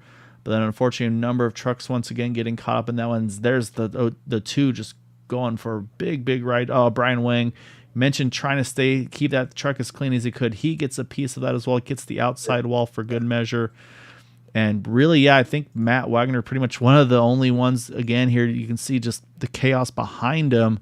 Everybody else here just trying to get these things wound up in time. So you see the 88, the 80 and the 66 is pretty much, yeah, look at this. They just come to a stop. So you guys get figured out. We'll roll once it's safe again. But pit stop's back underway here. And I don't think this will put us, well, actually, you know what, Chris? We're going to be turning this thing into a fuel mileage one possibly once more here because we're at 18 to go. We're going to get the one to go at 17 to go. So it'll be 16 to go on the restart. I think that makes everybody good to the end on fuel. But we do have, as Dean Wilkinson went ahead and drove on through here. I think same thing, try to get a lap led. But Matt Wagner did pit. He comes out up front, so I would expect to see the 55 in. And yeah, at this point, I think Full Moon is probably the best guess, honestly, Karen, with tonight, because this has definitely been a pretty wild one here this evening. And yeah, I mean, I don't know, but yeah, is it the night race? Is it just what it is? But these guys are a little extra amped here tonight. Maybe it's the Super Bowl energy, Chris. I know that's coming up pretty here soon. So not too far from your neck of the woods over there as well. So maybe just a little bit too much excitement and anticipation going on behind the wheel. Oh yeah, everyone's trying to get home so they can start going to the grocery store and get them chips, salsa, whatever else they need, because there's only a couple more days to the Super Bowl. But yeah, it's been pretty busy out here in the city of Phoenix. So definitely shout out to all the reviewers right now just watching us and sticking this out with us right now on this full moon night, what it seems like. So very interesting race. I know I've been away for a little bit, so not necessarily how we usually do things here, but it's still a good race. Still a lot of good drivers here. Just seems to be one of those nights. You get those every once in a while during a league race here. So no bad follies on anybody here in the league, but it just happens sometimes. Yeah, it's just one of those races, Ty, for whatever it may be. I say we're honestly just kind of half serious with some of the comments we're making, but yeah, it's just been an extra aggressive race tonight. I mean, no rhyme or reason, just that does happen on there. And I have a feeling, I'll relay this to you, Chris. My brother's asking to put the baby on the microphone, but I'm gonna guess she's not too chatty yet. I feel like she's 3 weeks old at this point, roughly. Not even 3 weeks. So yeah, I don't think she's got the vocals yet there, Quabi. No, I think she's sleeping right now, getting ready to have the little midnight, late night crying session here. So right now I'm good. It's been a quiet household so far, but it probably won't be once we get off the air here. Yeah, so is the late night crying session the daughter, or is that you? It's a little bit of both at this point, So, obviously just having a newborn and being my first kid, so it's been a little bit of a wild thing, but soon, I'll come back to streaming, not to plug my own stuff, but we'll definitely have the baby on screen every once in a while here in the coming weeks. But yeah, we'll work on recruiting now too. Nice. Yeah, we'll work on recruiting that baby to green, white, checkered. But what we do have here is we've got a chaotic restart here. And everybody's trying to get themselves organized. These guys are going to have to hustle up because there's a lot of confusion going on. You see Jim Brooks trying to roar back up there, try to get to the outside line. Matt Wagner, Bud Steele can lead the inside line, the 41 there. I believe is he one down, I think, still in the 41? This has been a full moon race here, Chris, but Matt Wagner continues to lead here. 16 to go. Fuel should be good for all these drivers now. I feel like it's pretty much out of the question now. Anybody green, white, checkers, however, that'll change everything. But yeah, right now everybody's just trying to jockey for position. I'm showing about 16 trucks left on the lead lap as they run, and unfortunately a handful of trucks just trying to see if they can hold on to the draft as well with the damage that they're lingering. But what has happened is we've got some Team Extreme drivers. They have found each other, and that's bad news at the moment for Matt Wagner's. You've got Tom Dixon back from a lap down. He's now leading with Michael Mayu as his pusher. Brad Slagle right there couldn't quite pick up that third spot there. He's going to try to sneak in front of the 11. Couldn't do it. So, but again, they still got 15 to go here at the line. So lots of time to make moves here. So that everybody doesn't have to get too antsy as of yet. And we talked about drivers just not showing their hand. It's about time to show their hand. That's the 171 Robert Rocks back into the mix. The 45 Todd Siebels is showing back up here as well. So it's about time for these drivers to put themselves in position because fuel mileage should be done, Chris.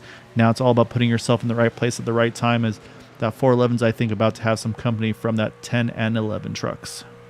Yeah, and we talked about the numbers game early on, where I'm starting to see it manifest, where we have the Team Extreme guys still somehow alive in this race, and I think they're getting ready to have a three truck tandem as soon as they're able to get the 052 up there, as the O2's pushing them. As you see, they are definitely coming to the front right now. A little bit of a old school COT push right there.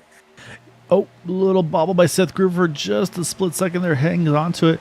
And actually for Seth here, he's trying to get himself back on the lead lap, showing right now, I believe the first truck one down in the 17th position.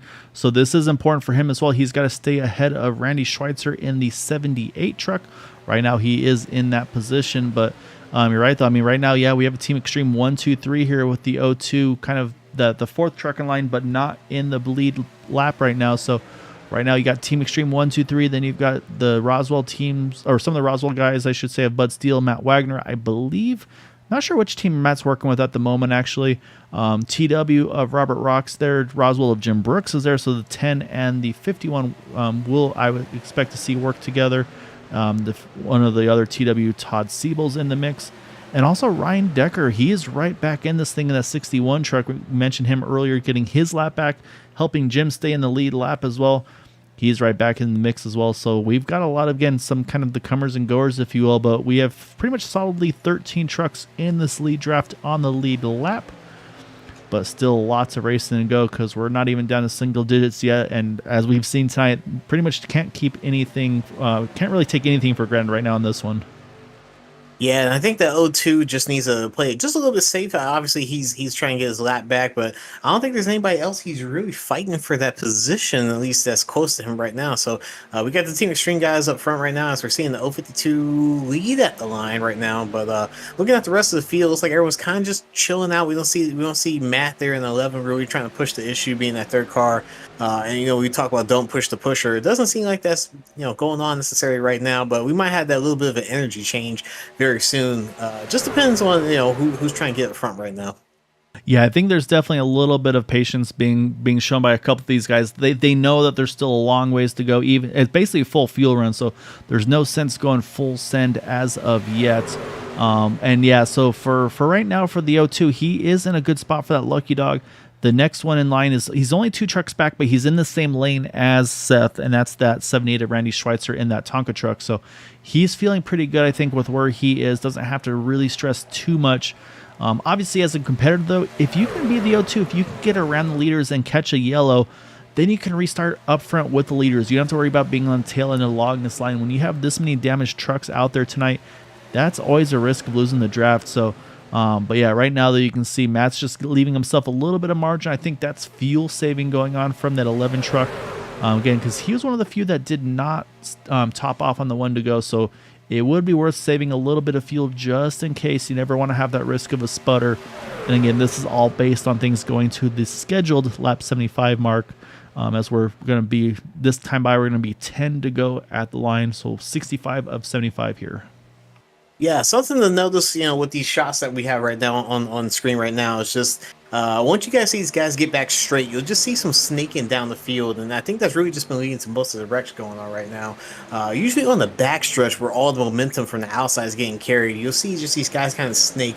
There's a little bit of a thick black line on the second row, and you'll see these guys go left to right on that line, and it's not necessarily them being out of sync. It's just kind of how the racing and pushing goes.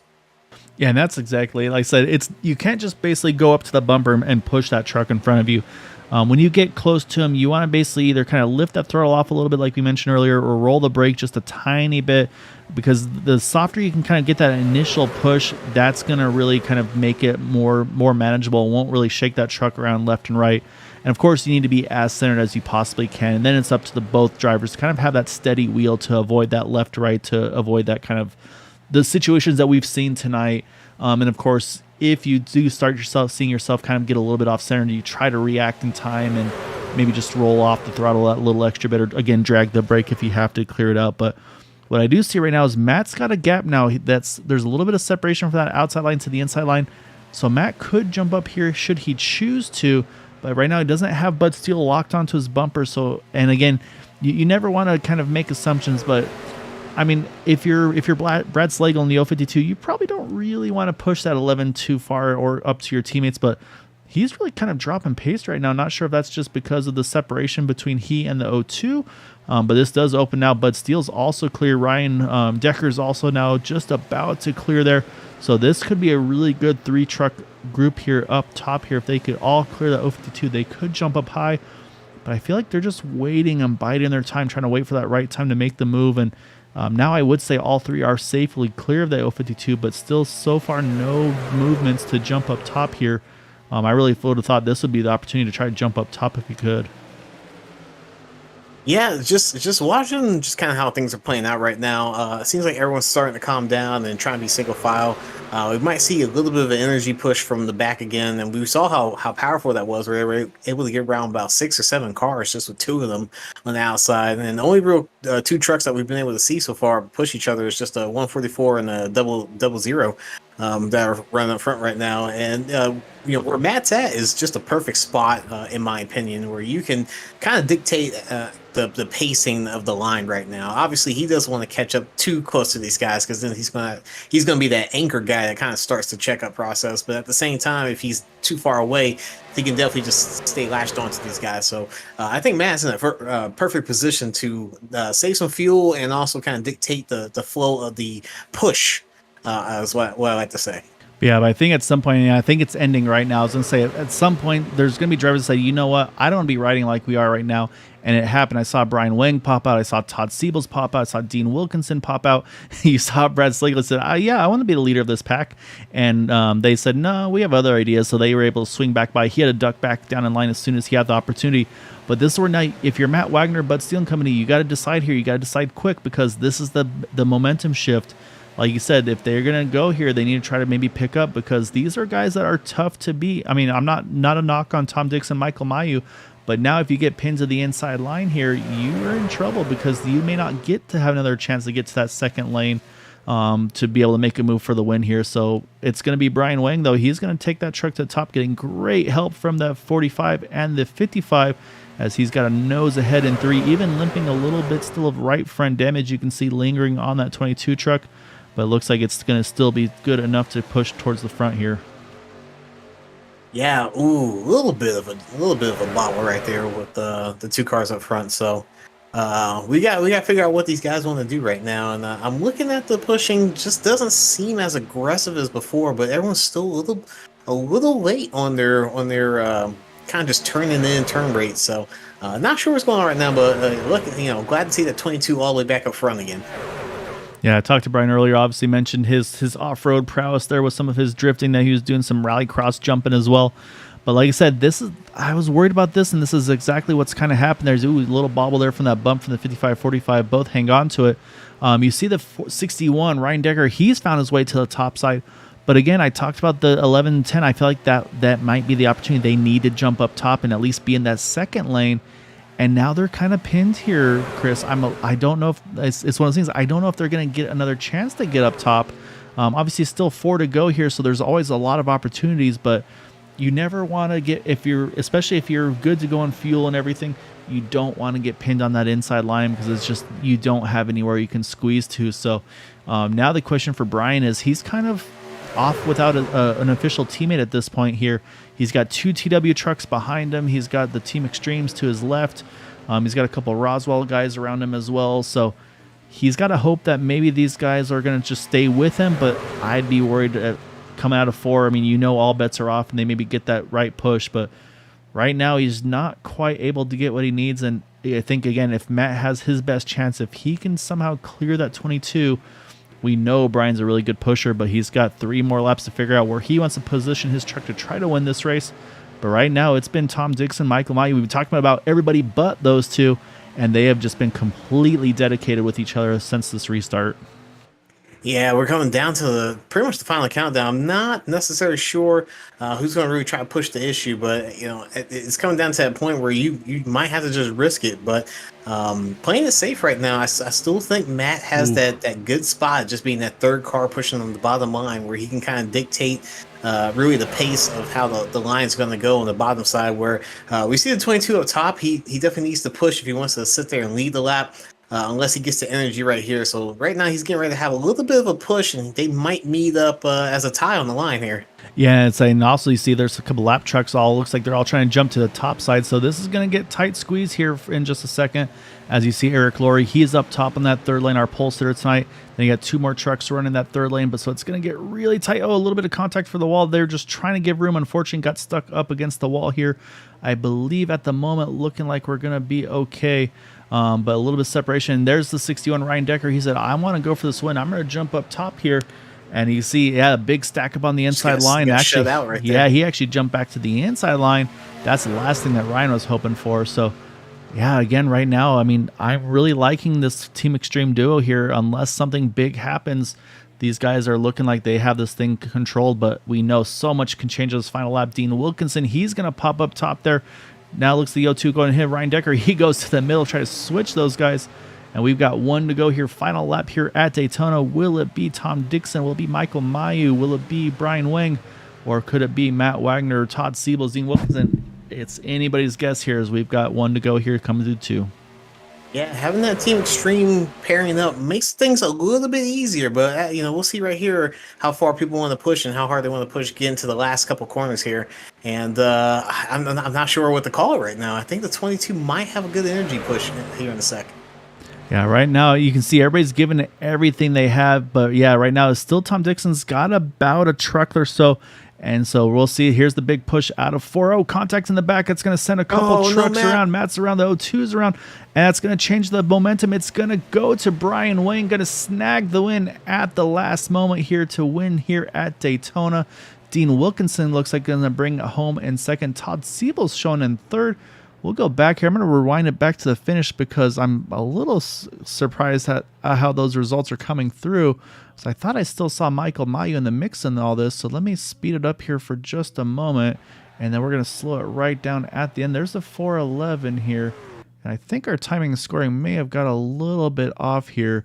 And we'll have to check that out. But what I'm showing on my side is it should be right here. This is our top 3 right there at the line. Let's get a better angle of all these guys. So it's going to be the 22 Brian Wang over the 411 of Tom Dixon. And then I believe it's, oh man, that's tight between the 45, the 55, and the 00. I'll say, well, I think 45 Todd Siebels gets it. And I'm trying to figure out why the 411 wasn't showing on our timing and scoring there accurately. So an odd hiccup there for us. But Tom Dixon definitely getting the runner-up spot. And well, yeah, so I don't know what's that going on. But, well, while we watch the slide here, we know our race winner is at 22.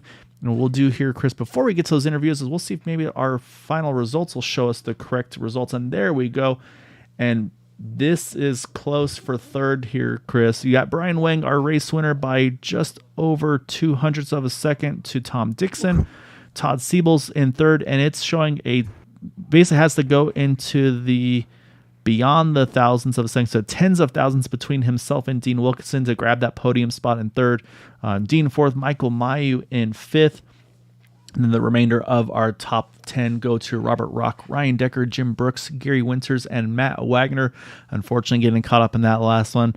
I mean, you never want to second guess yourself, but Matt, that's going to be a tough pill to swallow where it's just like, oh, if I had done this different, that may have changed my outcome. But then the final lead lap finishers include Rudy Doden, Brad Slagle, and Bud Steele. And then Seth Groover, first truck, 1 down. In 14th, Randy Schweitzer, Bob Fitzgerald, Eric Laurie, Adam Kilday, 2 down. As I was saying, again, very attrition-filled race here tonight. Then you have Timmy Reed, Austin Call, our top 20, Richard Sanchez, Josh Hanner, Charles Johnson, Mike Grimkiss, Edwin Outlaw, Patrick Groover, Robert Jordan, and Jessica Childs in 28th. And unfortunately, our first retirement of the night was Josh Laston in the 09 in the 29th position. So, Chris, with that craziness, we got to chat with some drivers, and we're going to bring first we're going to bring up our third place finisher, which again went to the tens of thousands of seconds, and that is going to be Todd Siebels here. Let's hunt down Todd and grab him on over. There's our man Todd Siebels, our podium finisher, and we had to go into the tens of thousands of seconds, it looks like, Todd, between you and Dean at the finish, because I mean you guys were as close as you could be. We kind of talked about this was kind of the first night race we had over here of the season, and it kind of had maybe a bit of a full moon type vibe or something. I mean, you tried your best to keep that truck clean and green all the way to the end, but there's a lot going on tonight. Yeah, I don't know. We had a frustrating amount of cautions. It's unexpected, but anyway, just tried to stay clean. I managed to get caught up in the last 2 wrecks and had 46 seconds of repair each time. So I never used my quick fix. I finished on the podium with a very damaged car. As long as I could stay in the pack, had somebody in front of me and behind me, I was okay. So we just ran with it. And, if there was a wreck at the end, we had a backup, but we didn't need it. Yeah, it seems like a lot of battle damage. This is a battle scarred truck. Might want to put this one in the little Hall of Fame that you got going on there. Just a photo memory of crossing this line. A car that's a truck that's pretty much dead. But other than just the constant cautions, was there anything that stood out differently from this race now that we kind of noticed that there was not the usual suspects here this week? No, I mean, we're just missing some good drivers, so that opens some spaces up, I'm sure. But Area 51 is always the same class act. It always is, and always thankful to have you folks, Green White Checker, for the broadcast. Yeah, I mean, I say it looked like the strategy was pretty good. Obviously, I mean, it worked out pretty well. Like I said, still got the podium, so you can also still lay claim to the highest climber tonight as well with plus 23 spots. So I know I say your go-tos. I feel like are those two are always the ones you may start towards the back, but you never expect to see you finish there. And of course, try to keep that truck as clean as you can. But like I said, it was going to be a tough call for anybody to make that one happen tonight. But like I said, you're able to do enough to be able to bring it home in that podium spot. You can kind of rub that one on Dean a little bit too. Like I said, showing that timing, scoring, breaking it into the tens of thousands. So it's always fun to have I beat him by a long ways. Yeah, so that's the inter-team rivalry we always loved. That's what's fun about it. You get to kind of rib your buddies about after Dean the race. Even close. He never even had his truck, but no, it was a great run though for you though, Todd. And definitely before we let you go, definitely want to give you the floor for any thanks and shout outs for that podium tonight. Oh, I just want to thank my TW boys, Dean, Rock, Charles. Charles got eliminated a little bit earlier. That was frustrating, just too many cautions. But of course, all the boys, all the drivers at Area 51 and the broadcast too. And for those folks, those drivers that are going through some tough times, God bless, be with them. And in Jesus' name, thank you for everything, gentlemen. I appreciate it, Todd. Yeah, great job tonight, man. So unfortunately, I think your teammates bailed on you, so you're out to kind of rub it in his face a little bit later on. But yeah, great job again, man. Looking forward to seeing more of you over the rest of the season. Appreciate it. Yeah, we're all good. We're thinking about the next race. Y'all have a good night. You too, sir. All right, Chris. So now we'll jump back and grab our runner-up, and that is going to be Tom Dixon in that number 411 Team Extreme truck. And like I said, it shows Tom starting in the 4th position, finishing in 2nd. But man, it was definitely nothing of the sort. It wasn't just a start up front, finish up front, Tom. You had to get your lap back, took a couple tries. And then you and Michael, you guys were locked on, so dedicated to each other on that inside line. it looked like it, honestly to me, it looked like it was gonna be hard to get around you guys, but just unfortunate that the push came at the wrong time for the two of you. But to be able to come home in second, Michael getting a top 5 as well. I mean, obviously not I'm sure the result you're hoping for altogether, looking like at one point almost a 1-2-3 for Team Extreme, but as a whole, I mean, it still feel like a good result. I mean, you guys were up front a lot of tonight. Well, I'm thrilled to death to have come in on the podium, to be honest with you. And yeah, Michael was just giving me a hell of a push there. And if it wasn't for him, I don't even think I'd be up here. But yeah, I mean, God, I caused the first wreck. I think it was on the second or third lap. Yeah, the old spotter thing says you're clear. And I think I was for a second, but you got to make the move fast, and I didn't. And I think that's the second time I've done that, so I should be learning. But yeah, it was a heck of a race, and yeah, when I wound up back in the rear, I figured, well, I'll see if I can get up there, and eventually I got back up there with the help of my teammates. That's for sure. Yeah, Yeah, Thomas, it's been a good race for you guys at Team Extreme. It seems like you guys are able to play a little bit of the numbers game, definitely at the very last 20 or so laps, and seemed like that kind of helped you guys, get away from some of the wrecks that happened. Obviously, a lot of trucks were kind of out of it after that point, but for you guys to show up with the numbers game definitely seemed to help out with you guys tonight. Was there anything else that you guys noticed just running together and just trying to figure out where the lines were? It seemed like the outside line was definitely strong, and you guys kind of sat in the back for a little bit during the early part of the race. But were you guys just kind of just plotting and trying to strategize how you guys wanted to finish this? Yeah, we were trying to stick together, and once we did get together, we were, pit strategy, and hopefully we were going to make it on the fuel. I know one thing that helped us a lot tonight, that Kevin and Gabe and Zach and those guys weren't in here, so at least it gave some of us other guys a chance, I think. And yeah, I'm thrilled to death to be on the podium. Seemed a long time coming. yeah, I think that's actually the exact phrase there is it was definitely just it was going to happen. The question, it was one of those not an if but when kind of a thing, and so yeah, so I mean, I think, and that's one of those things too. I feel like when you get that pressure off of like wanting to get the podium, get the top threes and such, as like then it kind of maybe takes a little bit of pressure off, and you can kind of just be more relaxed, and you know what you did before. And I mean, and like you said, the teammates, I mean, we saw Michael. I mean, you guys were just so locked onto each other at one point, or at that run. Also, Brad was right there in the mix as well at towards the end of that one. So I mean, you guys were all had a really, really good run going at times. I'd say the only downside was you couldn't quite get all three of you lined up at the absolute front there. That kind of shuffled Brad out a little bit further back. But like I said, it was a really good team effort by all of you guys, and I mean that's what it takes. I mean, we've learned that from the Boot Knockers and now with Team Extreme and a bunch of these other guys, and it's kind of just they set that bar, and everybody has to kind of just escalate their game. So I mean, is that kind of what it feels like that you guys have been having to do over the course of these kind of the first third of the season? Yeah, yeah. And as far as Brad goes, I mean, he just got some bad breaks tonight, and I know he kind of lashed out a little bit, and he apologized for that. But you know what? He's very passionate, as well as Michael, and uh, and we missed James tonight. It's too bad James isn't here. I think he would have been right up here helping. Uh, but yeah, it was a lot of fun. A lot of fun. Yeah, I mean that's racing. It does get emotional, be it sim racing, be it like in NASCAR, things like that.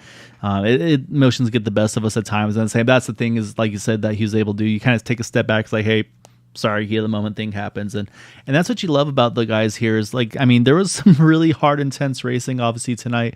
I'm guessing probably more than, and a few drivers probably had their tempers up at one point or another. And just, yeah, I mean, we were joking that we don't know if it was a full moon night or what. I mean, was that kind of how you felt as well behind the wheel? Did it seem like everybody just kind of ramped up to 11 tonight? Yeah, yeah. Um, Yeah, I mean, I think everybody out here is passionate about this, and we all want to win. I don't think anybody's coming out here thinking they're going to drive to lose.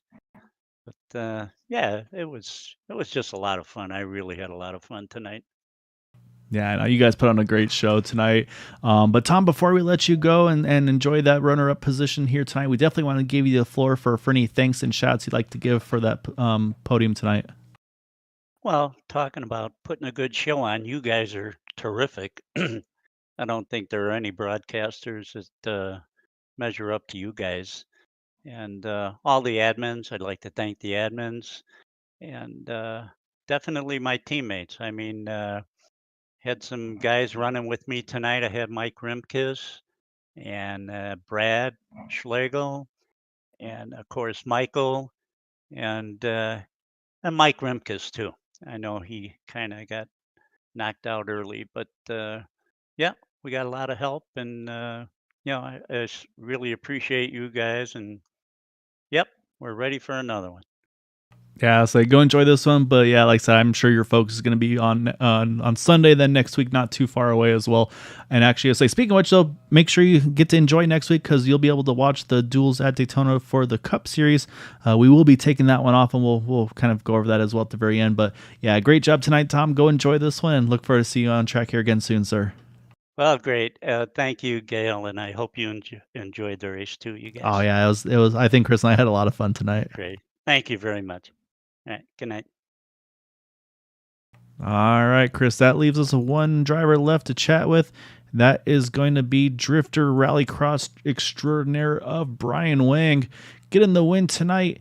Say, loving the paint scheme there, kind of the Force India. Say, with you and I being some F1 fans, you got the Force India looking schemes, and I feel like the name updated at some point or another, so apologies for not keeping up that extra life on the hood as well. But yeah, I mean, Brian, we missed one of your off-road excursions. We caught the one where you did some off-road plus rallycross jumps, and even with the slightly damaged truck, still able to bring it home up front at the end. Got the push you needed there. I mean, it wasn't, like I said, it was definitely not a calm one for anybody tonight. But I mean, you made the right move at the right time, and you're able to keep that momentum built up and sneak by those two Team Extreme guys when it counted at the end. Yeah, that was a crucial part of the race was getting to the outside in the first place. What was it, like less than 10 laps to go or something? I was sitting somewhere near the back, and we were all just single file, and I didn't know if everyone was trying to fuel save or something, but I just at that point I knew I was good on fuel, so I just went for it. And yeah, luckily Todd was came up to push me right after I passed him. So yeah, he did some really good pushing at the end to help get me that win. Yeah, it seems like we give you the old green light checker. We usually call the commentators curse. So this might have been a blessing tonight. But yeah, it's just a great drive overall. You kept the car clean, avoided a couple of those wrecks. There was one I think you did get into. I can't remember for sure, but it didn't look too bad. But other than that, man, you've driven a great race. I think my only real question for you was, how did you think it was going to play out if we actually did go green for a good majority of the time? Had it gone green, I think by the end there would have been only a few cars in the lead pack because I don't know, we would have just been able to gap a few cars during the pit stops, but we didn't get any green flag pit stops this race. Yeah, definitely. Kind of the strategy was a couple times it looked like it was either going to be fuel mileage, then it wasn't fuel mileage, then fuel mileage happened again, just based on the timing of the yellows there. So, and like I said, you also didn't. You had a couple times. I mean, Eric got the pole. He was running really well. Just bad luck for him. Kind of the similar situation as well with Richard. So at the end, it was kind of like you said, you were kind of off on your own there, but able to pick up some drivers that you're familiar with, maybe not official teammates with, but able to kind of just lock on with Todd and Dean there and make those big moves to get there. So Like I said, it wasn't for lack of effort and just having to kind of recover from various points tonight. So really, really good job getting back up to the front there. And I'm loving the Sebastian Marin Truck Series banner. I was just able to spy that as we were chatting there. So I always enjoy ribbon Sebastian when we get the opportunities to as well, man. But yeah, Brian, before we let you go and celebrate the win here tonight, definitely got to give you the floor here for any thanks and shouts for that win this evening. Yeah, of course, big thanks to you guys for broadcasting the race, and everyone at Area 51, the admins, all of the drivers, and thanks to Team Bootnaka. We had Eric and Richard with us tonight, and thanks to Todd Siebels for that push at the end. Well, great job again, Brian. We'll let you go celebrate. But yeah, go have some fun. Look forward to seeing you again soon. Definitely glad to see you back in the truck. And made a good season opener there right off the bat, man. So looking forward to seeing you when you have the opportunities to. So congrats and good luck the rest of the way. Thanks. All right, Chris, that is our race winner in that number 22 of Brian Wayne getting the win tonight. I think our timing is going to work out just in time to pull him up, or I should say pull up as he's going to go ahead and do some celebrations. But it was a wild one tonight, Chris. I mean, 75 lap race. We did finish under regulation. However, we did have the 7 yellows for 21 laps of caution. That is normally, I'd say, at least half of that. Usually maybe 3-4 laps is the most we'll usually see in these series. But yeah, whatever, if it was the sunset, or what it was, but yeah, these guys were definitely up on it tonight. And but that said, we will have off next week. We're basically you're able to get an off week on all 3 series. So this upcoming Sunday, we will be off for the Super Bowl. Of course, I wouldn't want you guys to miss that. Because I know you'd watch that instead. I know you'd watch Area 51 instead of Super Bowl, so we're doing you a favor there. So you're welcome. Tuesday night we will be off as well, actually, for Valentine's Day. So wish you all a very happy Valentine's Day. And again, same thing. I don't want to get the spouses upset watching broadcasting or racing instead of spending time with significant others. And then Thursday night also off. So actually, we're getting pretty much a week off here, fellas. So also off for the NASCAR Duels at Daytona for the Cup Series. So yeah, enjoy those races. And yeah, Chris, glad to have you back in the booth. I know we kept you a little extra. I'm not going to complain, as I love being able to hang out with you as much as I can. Tell that baby to stop being so needy, because we want to hang out with you. Oh, I definitely will. And yeah, I definitely cherish all my time up here in the booth hanging out with you. And I know we're just kind of down the road from each other, but it definitely feels like we're family in the way up here. So it's definitely nice to be up here. It's been a good race, good time to be back. Yeah, man, just it's nice to be back in general. So I'd like to thank the fans for watching. I'd like to thank all the drivers for showing up tonight, for everything else like that. I hope everyone stays safe, and a little bit of, just stay safe during the Super Bowl. I know things happen, parties, safe driving, stay home if you need to, or find a plan. But yeah, happy to be back. Yeah, always a pleasure to be able to be up here with you. And yeah, it's like what you said. So yeah, definitely enjoy yourself. Don't enjoy yourself too much. And if you do, just make sure you got some safe plans to be covered, be it an Uber, crashing out of a buddy's house, whatever it may be. But yeah, definitely hope everybody has a safe and enjoyable Super Bowl weekend. And Chris, like I said, big congrats to you and your wife on your beautiful baby girl. Definitely look forward to having the chance to meet her when the situation is right and she gets a little older and everything. And we'll definitely bring our daughter over so she can do some babysitting and while adult supervised. But yeah, I say really excited for you guys. It's an awesome thing to have happen. I know it's is the best thing that happened to me. I say it's a very exciting time. So I look forward to you being able to kind of go through all the stuff I did. So definitely appreciate that. Before I get all emotional, congrats again to everybody. And Gabe, again, we're thinking of you, thinking of your wife, man. I'm glad to hear she's home and recovering. We love you guys as well, thinking of you for everybody. And of course, I say, obviously, my first broadcast back up in the booth. So obviously, definitely big missing of Steve Goschuk as well, who passed away last week. So we love you, Steve. We miss you, and but really grateful for the time we got to hang out and spend with you as well. So like I said, hug your loved ones, be safe, take care, and we will see you all in about a week or so. Till then, have a good night.